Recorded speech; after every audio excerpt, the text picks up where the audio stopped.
ભરૂચ જિલ્લા સમસ્ત મુસ્લિમ સમાજના આગેવાનો એવા અબ્દુલ કામઠી, ઇમરાન પટેલ, અમીનભાઈ પારખેતી, રતિલાલભાઈ પરમાર, અલીભાઈ દેગામવાલા, સલીમભાઈ પટેલ, અલ્તાફભાઈ મસાલાવાલા, હુસેનભાઈ કાઠી, ફારૂકભાઈ, ઇબ્રાહીમભાઈ, ઇમ્તિયાઝભાઈ, ઇબ્રાહીમભાઈ, ઇકબાલભાઈ મંસૂરી, અય્યુબ બાપુ, હસન શેરપુરાવાલા, ઇલિયાસભાઈ પટેલ, એડવોકેટ વસીમ પઠાણ, એડવોકેટ સલીમ ખોકર, સબ્બીરભાઈ ગેરેજવાલા, ઇમ્તિયાઝ પઠાણ, ઇમરાનભાઈ મિઠુન સહિતના આગેવાનોએ આજે મોટી સંખ્યામાં કલેક્ટર કચેરી ખાતે પહોંચી આવેદનપત્ર આપ્યું હતું, જેમાં ભાવનગરની કુંભારવાડા શાળામાં સ્વતંત્ર દિવસના કાર્યક્રમમાં રજૂ કરાયેલા નાટકમાં સ્કૂલની વિદ્યાર્થીઓને બુરખો પહેરાવીને મશીનગન સાથે આતંકવાદી તરીકે રજૂ કરવામાં આવી હતી. આ ઘટનાથી મુસ્લિમ સમાજમાં ભારે રોષ ફેલાયો છે અને ભરૂચ મુસ્લિમ સમાજ દ્વારા આ મામલે આચાર્ય અને શિક્ષકો જાણતા કે અજાણતા મુસ્લિમ મહિલાઓને બદનામ કરવાની કોશિશ કરી છે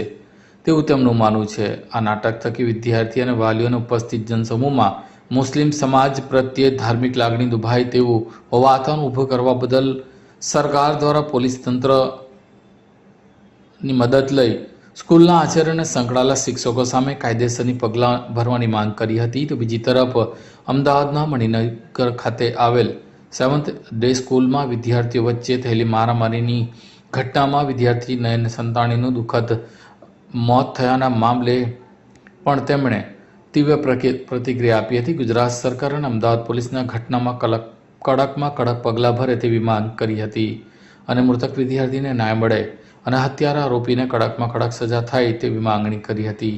સાથે સાથે જ શિક્ષણ જગતમાં સખત માર્ગદર્શિકાનો અમલ કરવામાં આવે તેવી માંગ મુસ્લિમ સમાજના આગેવાનો દ્વારા કરવામાં આવી હતી. આ અંગે અબ્દુલ કામઠી પ્રમાણે જણાવ્યું હતું.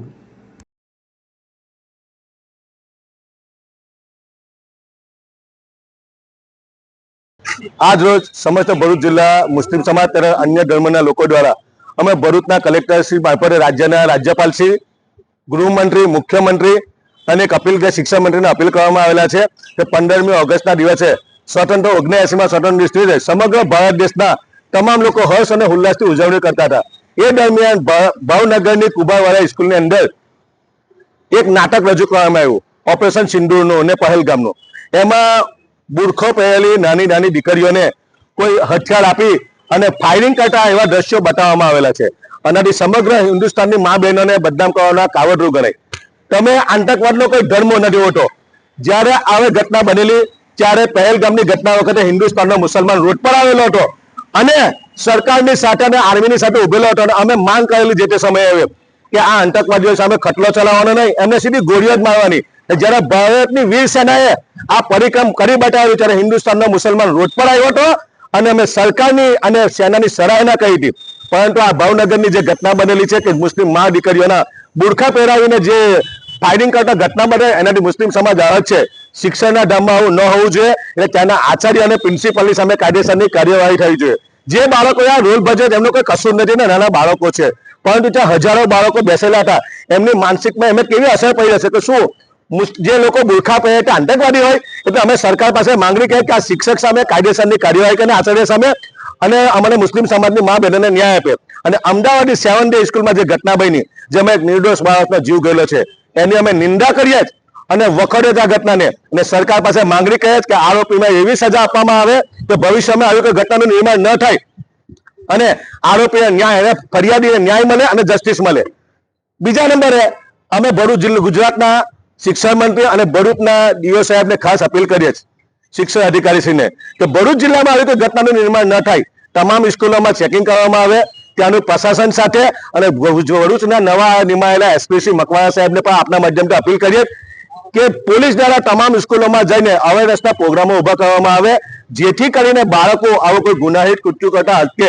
જો આવા કાર્યક્રમો થશે તો ચોક્કસપણે બાળકોનું જ્ઞાન, જે બાળકો શિક્ષણ ક્ષેત્રે જાય એમનું મગજ ફક્ત શિક્ષણ ક્ષેત્રે, પરંતુ પોલીસ અને પ્રશાસન દ્વારા અમને ચોક્કસ જો એક સારી એવી ત્યાં જઈને અવેરનેસનો પ્રોગ્રામ કરશે તો ચોક્કસ આવી કોઈ ઘટનાનું નિર્માણ ન થાય. અને સરકાર પાસે અમે અપીલ કરીએ કે મુસ્લિમ સમાજ વિશે જે વાણી વિલાસ અને બેફામ નિવેદનો થાય એની સામે પણ કાયદેસરની કાર્યવાહી કરવામાં આવે.